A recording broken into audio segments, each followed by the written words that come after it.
Minor disorder during pregnancy के बारे में आज की इस वीडियो में हम डिस्कस करेंगे। माइनर डिसऑर्डर ड्यूरिंग प्रेगनेंसी का मीन्स क्या है। प्रेगनेंसी के समय होने वाले छोटे छोटे सिम्टम्स जो एवरी वुमेंस के द्वारा सफ़र होते हैं, फील किए जाते हैं, उस सिम्टम्स के बारे में हम इसमें डिस्कस करेंगे।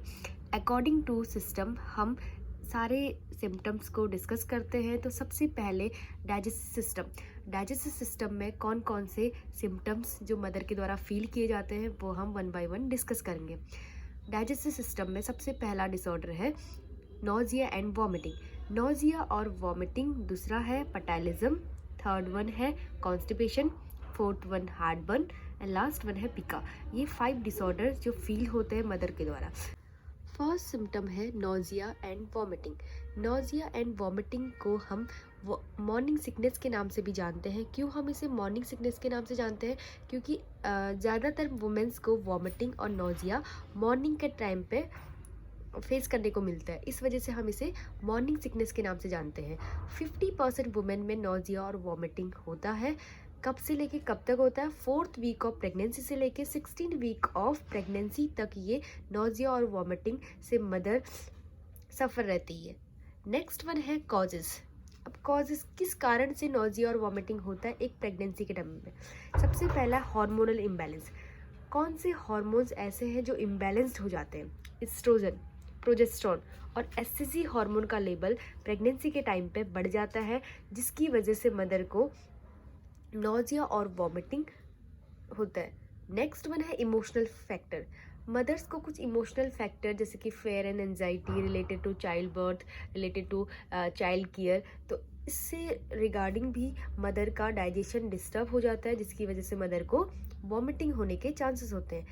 नेक्स्ट वन है इरेगुलर ईटिंग हैबिट्स। अगर मदर का जो ईटिंग हैबिट्स है वो डिस्टर्ब हो, टाइम टू टाइम खाने का रूटीन सही नहीं है, इरेगुलर टाइम में खा रही है, तो जिसकी वजह से डाइजेशन में प्रॉपर प्रॉब्लम्स हो सकती हैं। अगर डाइजेशन प्रॉब्लम होगा तो ऑटोमेटिकली नोजिया और वॉमिटिंग जैसे सिम्टम्स दिखाई देने को मिलेंगे। नेक्स्ट वन है डिक्रीज गैस्ट्रिक सिक्रीशन। अगर मदर का जो गैस्ट्रिक सिक्रीशन है, स्टमक में होने वाले जो सिक्रीशन है, जैसे कि जो एंजाइम सिक्रीट होते हैं, उनका फंक्शंस क्या है? खाने को डाइजेस्ट करके रखना। अगर वही एंजाइम्स का सिक्रीशन कम हो जाएगा तो मदर में जो स्टमक में खाना है वो अच्छे से डाइजेस्ट नहीं हो पाएगा। अगर खाना अच्छे से डाइजेस्ट नहीं होगा तो इंडाइजेशन होगा, इंडाइजेशन की वजह से मदर को नोजिया और वॉमिटिंग होगा। तो जो सबसे मेन सिम्टम है नोजिया और वॉमिटिंग होने का प्रेगनेंसी के टाइम पे, एससीजी हार्मोन जब बढ़ जाता है ब्लड और यूरिन में, जिसकी वजह से मदर को नोजिया और वॉमिटिंग होता है। एससीजी का फुल फॉर्म क्या है? Human chorionic gonadotrophin. ये हार्मोन का लेवल जब बॉडी में बढ़ने लगता है तो नोजिया और वॉमिटिंग को मदर को ऑटोमेटिकली होने लगता है। नेक्स्ट वन है मैनेजमेंट। अब अगर मदर नोजिया और वॉमिटिंग से सफ़र कर रही है तो हमें क्या ट्रीटमेंट प्रोवाइड करना चाहिए, मदर को क्या एडवाइस करनी चाहिए? तो सबसे पहली एडवाइस है मदर को सैलेड लेना चाहिए, ज़्यादा अमाउंट में सैलेड और लाइट स्नैक्स का यूज़ करना चाहिए। हैवी मील्स नहीं लेनी चाहिए। अगर मदर हैवी मील्स ले रही है तो खाना डाइजेस्ट होने में प्रॉब्लम करेगा, क्योंकि ऑलरेडी प्रेगनेंसी के टाइम पे जो गट मोटालिटी रेट है वो डिक्रीज़ रहता है। अगर मोटालिटी रेट, स्टमक का जो मोटालिटी रेट है वो कम रहेगा तो हैवी खाना डाइजेस्ट करने में प्रॉब्लम होगी, जिसकी वजह से मदर को लाइट खाना लेना चाहिए, स्मॉल मील लेनी चाहिए, एवरी 2 आवर्स में स्मॉल मील लेनी चाहिए और सैलेड का यूज़ करना चाहिए खाने में। नेक्स्ट है अवॉइड करना चाहिए फैटी और स्पाइसी फूड। स्पाइसी और फैटी फूड वैसे भी खाना जल्दी से डाइजेस्ट नहीं हो पाता है। जो स्पाइसी फूड होता है और फैटी फूड होता है डाइजेस्ट होने में टाइम लगता है। ऑलरेडी प्रेगनेंसी के टाइम पर सेम गट मोटालिटी रेट डिक्रीज रहता है, जिसकी वजह से खाना डाइजेस्ट नहीं हो पाएगा। नेक्स्ट है carbohydrate snacks at bedtime. Carbohydrate जैसे स्नैक्स बेड टाइम में अवॉइड करने चाहिए। क्यों? क्योंकि इसकी वजह से जो ग्लूकोज का लेवल है हमारी बॉडी में वो कम हो जाता है, जिसकी वजह से नोजिया और वॉमिटिंग मदर को फेस करना पड़ता है। तो कार्बोहाइड्रेट बेड टाइम में अवॉइड करना चाहिए। नेक्स्ट है ड्राई टोस्ट और biscuit on waking up time. सुबह मॉर्निंग में उठते ही सबसे पहले मदर को ड्राई टोस्ट और बिस्किट खाना चाहिए, जिसकी वजह से सर्वे के थ्रू पता चला कि ड्राई टोस्ट और बिस्किट खाने की वजह से मदर को नोजिया और वॉमिटिंग कम फेस करने को मिलता है। तो सबसे पहला है सैलेड, लाइट स्नैक्स अवॉइड करना है, फैटी और स्पाइसी फूड, कार्बोहाइड्रेट स्नैक्स को अवॉइड करना है, ड्राई टोस्ट और बिस्किट की एडवाइस लेनी है जिससे कि नोजिया और वॉमिटिंग का रेट कम हो जाए। नेक्स्ट माइनर डिसऑर्डर है हार्ट बर्न। हार्ट बर्न का मीन्स क्या है? मदर को बर्निंग सेंसेशन होना मिडियोस्टर्नम में। मिडियोस्टर्नम में मदर अगर बर्निंग सेंसेशन फील कर रही है तो उस कंडीशन को हम हार्ट बर्न कहते हैं, जो 30 से 40 वीक ऑफ प्रेगनेंसी में मदर को ज़्यादा दिखने को मिलता है। क्यों दिखने को मिलता है? क्योंकि इसका पहला कारण है इंक्रीज प्रोजेस्टेरोन। प्रोजेस्टेरोन एक हार्मोन है जो प्रेगनेंसी के टाइम पे रिस्पॉन्सिबल होता है प्रेगनेंसी को कंटिन्यू करने के लिए। तो प्रेगनेंसी के टाइम पे ये हार्मोन के लेवल के बढ़ने की वजह से जो कार्डियक स्पिंचर है वो लूज हो जाते हैं। कार्डियक स्पिंचर क्या है? स्टमक में 2 स्पिंचर प्रेजेंट होते हैं, पहला है कार्डियक और दूसरा है पाइलोरिक स्पिंचर। तो ये वाला कार्डियक स्पिंचर है। ये कार्डियक स्पिंचर इसोफेगस और स्टमक को आपस में कनेक्ट करने का काम करता है। यही स्पिंचर अगर लूज हो जाएगा तो इसकी वजह से जो स्टमक में आया हुआ खाना है उसका बैकफ्लो होने लगेगा। नॉर्मली होता क्या है, जब भी हम माउथ से फूड लेते हैं तो वो फूड इसोफेगस के थ्रू कार्डियक स्पिंचर को ओपन करते हुए स्टमक में जाता है। जैसे ही कार्डियक स्पिंचर ओपन होता है, फूड स्टमक में जाता है तो कार्डियक स्पिंचर क्लोज हो जाते हैं।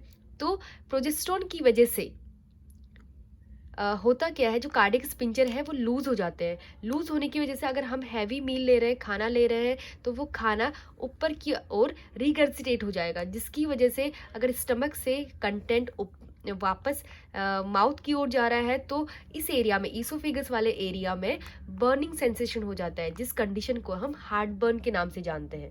तो पहला कॉज इंक्रीज प्रोजेस्टेरोन लेवल।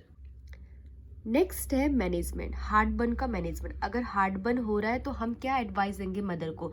सबसे पहला तो अवॉइड करने के लिए बोलेंगे बैंडिंग।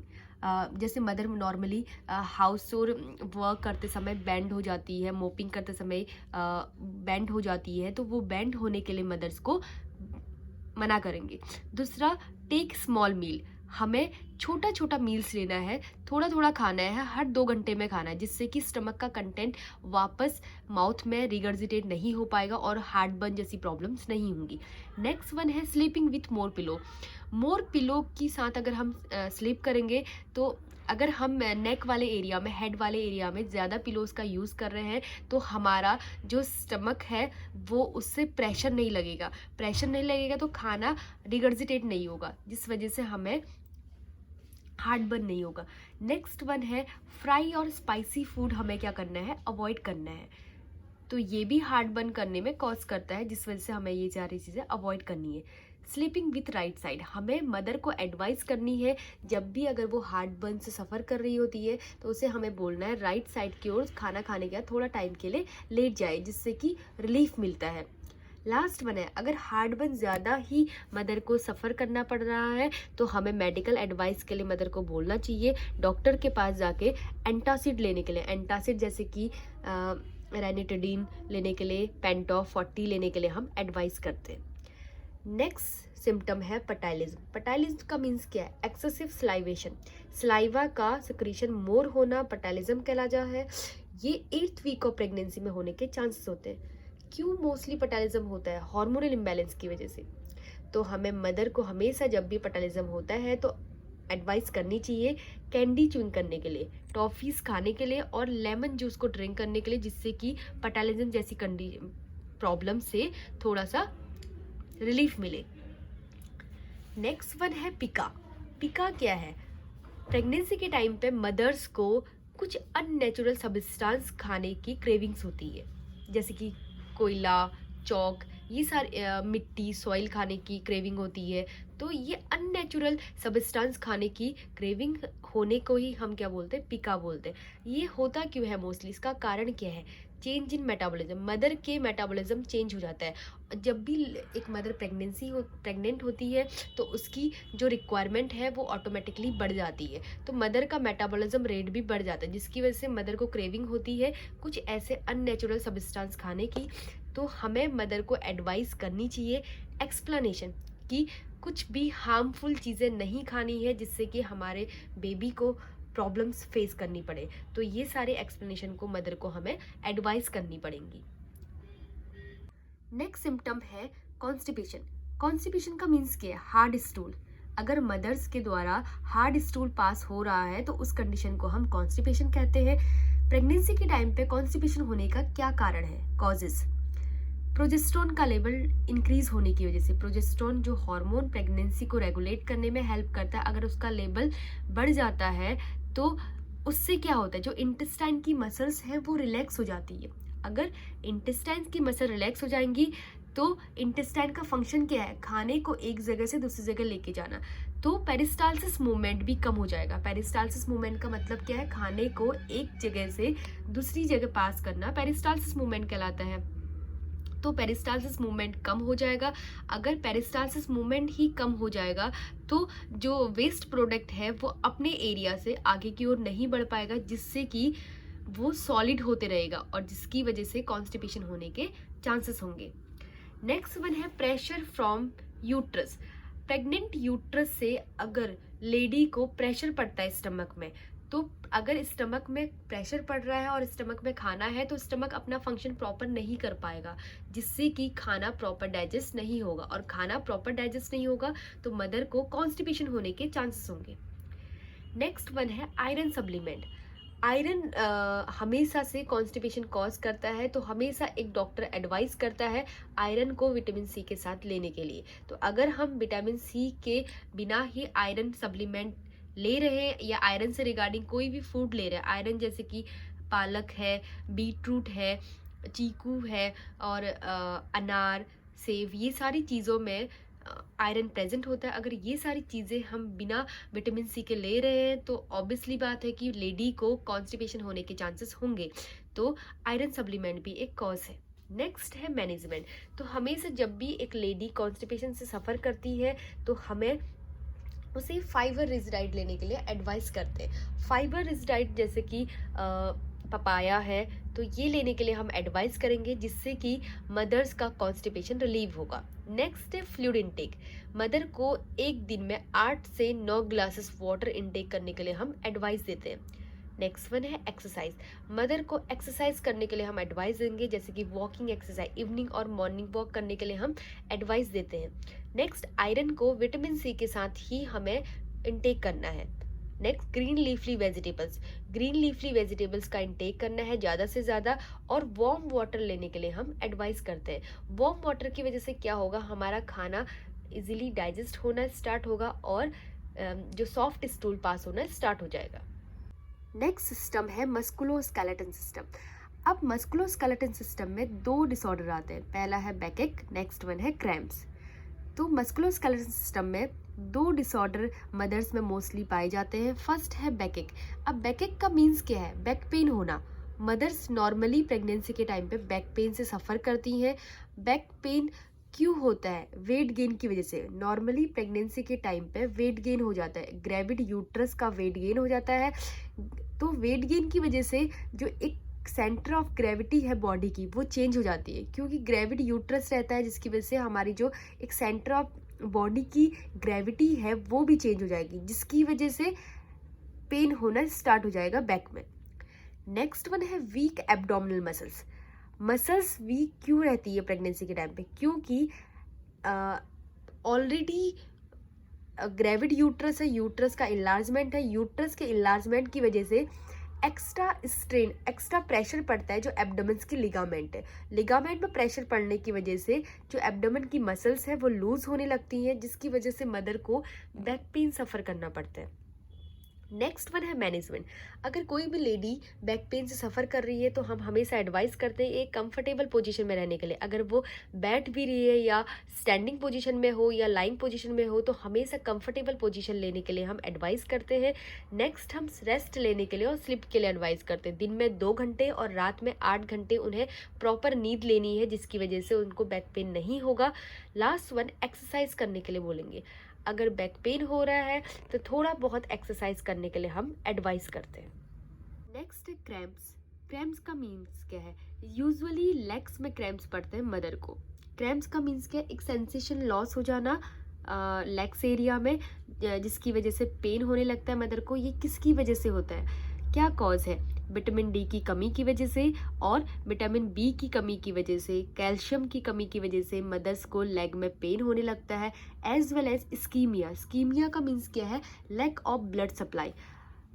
प्रेशर पड़ने की वजह से, यूट्रस की वजह से अगर प्रेशर पड़ता है जिसकी वजह से ब्लड सप्लाई थोड़ा कम हो जाती है। अगर ब्लड सप्लाई प्रॉपर नहीं होगी तो आसपास के टिश्यूज़ में ब्लड प्रॉपर नहीं जा पाएगा। अगर ब्लड प्रॉपर नहीं जा पाएगा तो इससे क्या होगा, टिश्यू की डेथ होने की चांसेस होंगे, जिसकी वजह से क्रैम्प होने स्टार्ट हो जाते हैं। तो इसके लिए हम एक एडवाइस देते हैं, लेग मूवमेंट प्रॉपर करने को एडवाइस देते हैं। प्रॉपर लेग मूवमेंट होते रहेगा जिससे क्या होगा, क्रैम्प्स नहीं आएंगे। और मदर को जब भी वो सोती है बेड में तो उसके बेड को फुट साइड से एलिवेट करने के लिए बोलते हैं। 20 से 25 सेंटीमीटर फुट की साइड से बेड को उठाने के लिए एडवाइस देते हैं। As well as vitamin B और डी और कैल्शियम सप्लीमेंट लेने के लिए बोलेंगे। इससे रिगार्डिंग डाइट्स भी लेने के लिए हम एडवाइस करते हैं। और इसके लिए अगर किसी लेडी को क्रैम्प्स आ रहे हैं तो नीडिंग सबसे बेस्ट है, जो सबसे इफेक्टिव होता है। नीडिंग का मीन्स क्या होता है, जैसे हम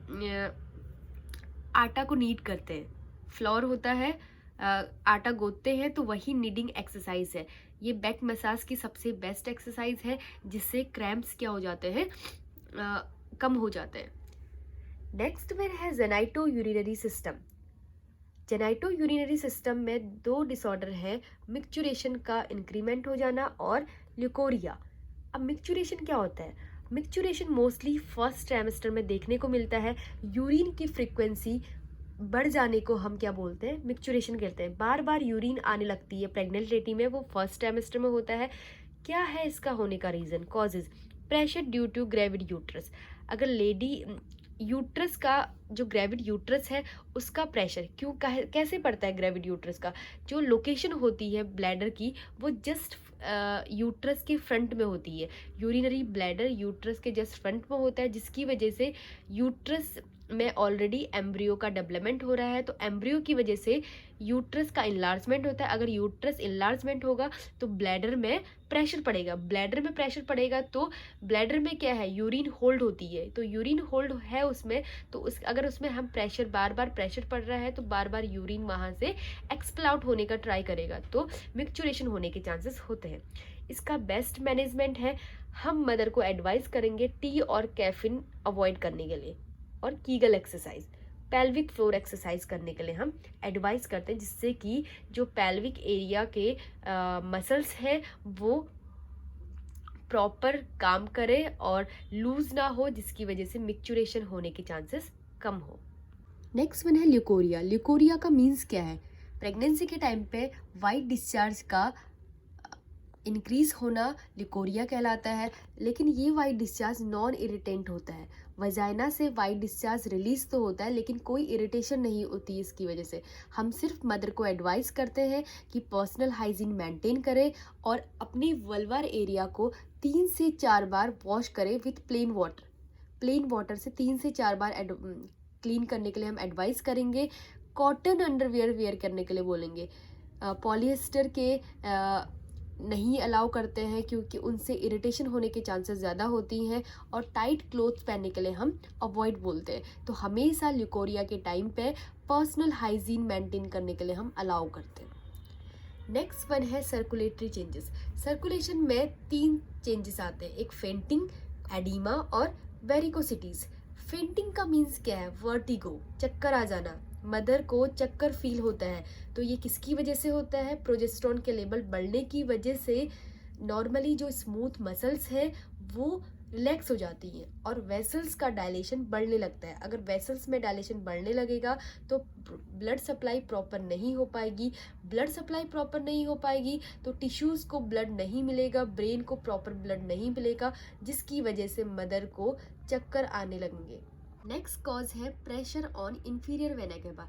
अगर इंफीरियर वेना कैवा में प्रेशर हो रहा है, मदर अगर सुपाइन पोजीशन में लेटी है, सुपाइन पोजीशन में लेटने की वजह से ग्रेविड यूट्रस की वजह से मदर के इंफीरियर वेना कैवा वेन में प्रेशर पड़ने लगता है। अगर इंफीरियर वेना कैवा कंप्रेशन हो जाता है तो हमारा सर्कुलेशन प्रॉपर नहीं हो पाएगा, क्योंकि इंफीरियर वेना कैवा ही हमारे लोअर एक्सट्रीमिटीज़ का ब्लड हार्ट तक पहुंचाती है, जिससे कि हमारा ब्लड प्योर होता है और ऑल ओवर बॉडी में सर्कुलेट होता है। अगर इसी में कंप्रेशन पड़ जाएगा तो प्रॉपर ब्लड सप्लाई नहीं होगी, ब्लड सप्लाई नहीं होगी तो हमारे टिश्यूज़ को ब्लड नहीं मिलेगा, जिसकी वजह से प्रॉपर ऑक्सीजन नहीं मिलेगी, ऑक्सीजन नहीं मिलेगी तो हमें चक्कर आने लगेगा।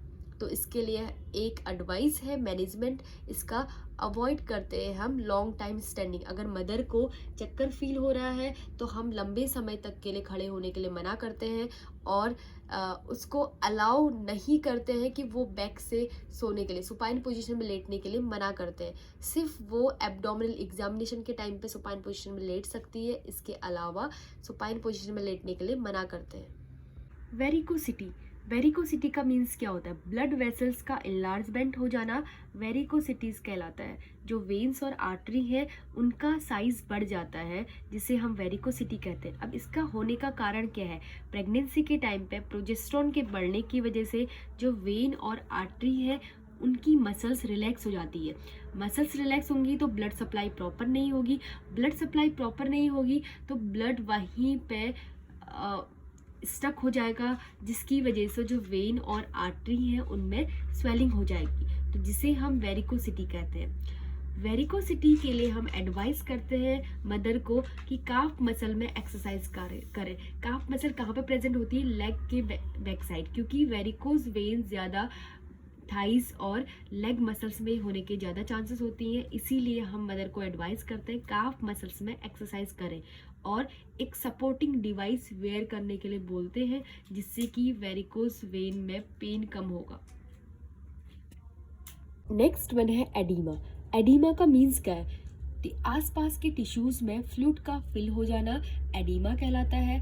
एडीमा होने के रीज़न क्या है, क्या कॉज है? तो सबसे पहले अगर हमारी बॉडी में एल्बुमिन का लेवल कम हो जाएगा, प्रोटीन का लेवल कम हो जाएगा, तो एल्बुमिन का फंक्शन क्या है? हमारे ऑन्कोटिक प्रेशर को वो क्या करता है? मेंटेन करके चलता है। अगर एल्बुमिन का लेवल ही कम हो जाएगा तो ऑन्कोटिक प्रेशर भी हमारा कम हो जाएगा।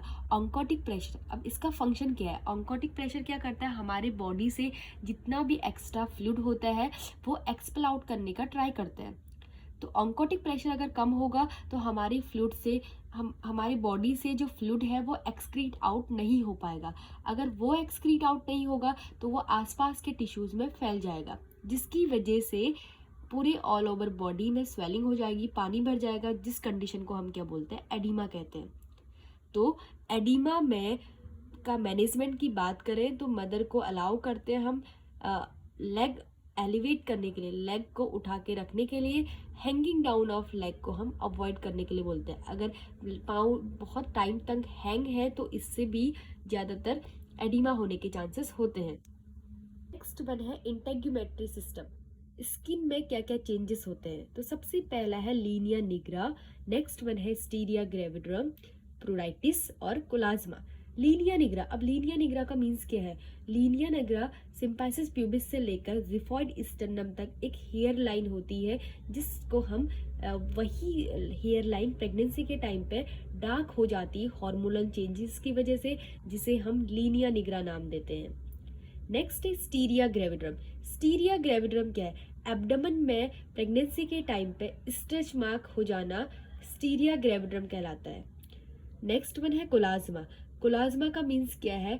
फेस एरिया में, चीक्स एरिया में, फोरहेड में और नोज एरिया में हाइपर पिगमेंटेशन हो जाना, डार्क कलर के ब्राउन और ब्लैक कलर का हाइपर पिगमेंटेशन हो जाता है, जिस कंडीशन को हम कोलाज्मा कहते हैं। तो वन है प्रोराइटिस। प्रोराइटिस का मीन्स क्या होता है? इचिंग होना। तो क्या रीज़न है? हार्मोन्स का इम्बैलेंस होने की वजह से। कुछ ऐसे हार्मोन्स हैं जो जब रिलीज होते हैं प्रेगनेंसी के टाइम पे तो लीवर के साथ इंटरेक्शन में आते हैं। लीवर के साथ इंटरेक्ट में आते हैं तो लीवर में बिलिरुबिन का लेवल बढ़ने लगता है, और बिलिरुबिन जब बॉडी में बढ़ने लगता है तो हमारे बॉडी में इचिंग होने लगती है। जैसे ही डिलीवरी हो जाती है, बेबी डिलीवर हो जाता है, तो उसके बाद ये रिलीफ हो जाता है ऑटोमेटिकली। नेक्स्ट है नर्वस सिस्टम। नर्वस सिस्टम में दो प्रॉब्लम्स हैं, कार्पल टनल सिंड्रोम और इंसोम्निया। अब कार्पल टनल सिंड्रोम क्या है? कार्पल टनल सिंड्रोम का मीन्स क्या है? नंबनेस हो जाना, चुभने लायक फील होना, और निडल इन फिंगर और हैंड, हमारे जो हाथों की उंगलियां हैं उसमें सेंसेशन का कम हो जाना, और ऐसा फील होता है कि जो जैसे कि निडल प्रिक हो रही है, तो उस कंडीशन को हम क्या बोलते हैं, कार्पल टनल सिंड्रोम बोलते हैं।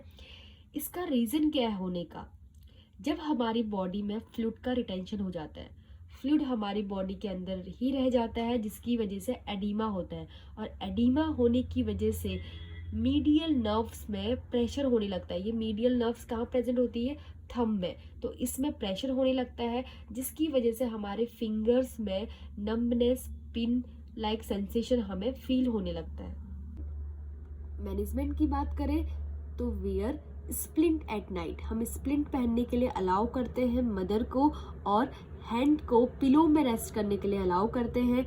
सॉल्ट डाइट अवॉइड करने के लिए बोलते हैं, और अवॉइड करने के लिए बोलते हैं फिंगर्स को फ्लेक्स करने के लिए, फिंगर्स को मोड़ना नहीं है, इसके लिए हम क्या करते हैं, अलाउ नहीं करते हैं। नेक्स्ट वन है इंसोम्निया। इंसोम्निया का मतलब क्या है, नींद नहीं आना। ये लेट प्रेगनेंसी में मदर को दिखाई देता है। क्यों लेट और अर्ली प्रेगनेंसी, क्यों, क्या रीज़न है, मिक्चुरेशन। एक तो बार बार अगर मदर को यूरिन का फील हो रहा है तो वो वैसे ही नहीं सो पाएगी। नेक्स्ट, फियर और एंजाइटी। फियर और एंजाइटी किससे रिगार्डिंग, बेबी बर्थ से रिगार्डिंग, बेबी के हेल्थ से रिगार्डिंग, अपनी हेल्थ से रिगार्डिंग मदर्स को फेयर्स और एंजाइटी होने लगती है, जिसकी वजह से मदर को नींद नहीं आ पाती है। प्लस ग्रेविड यूट्रस की वजह से, यूट्रस का साइज बढ़ने की वजह से मदर डिस्कम्फर्ट फील करती है, जिसकी वजह से इंसोम्निया होने के चांसेस होती हैं। तो हम हमेशा मदर को एडवाइस करते हैं रेस्ट लेने के लिए। दिन में 2 घंटा और रात में 8 घंटा रेस्ट लेने के लिए हम अलाउ करते हैं। मदर को वार्म वाटर पीने के लिए हम अलाउ करते हैं, और अपने इमोशंस को एक्सप्रेस करने के लिए बोलते हैं, क्योंकि अगर मदर अपने इमोशंस को एक्सप्रेस करेगी, अपनी बातों को शेयर करेगी, जिससे कि उसको फियर और एंजाइटी कम होगी। तो ये था हमारा माइनर डिसऑर्डर ड्यूरिंग प्रेगनेंसी।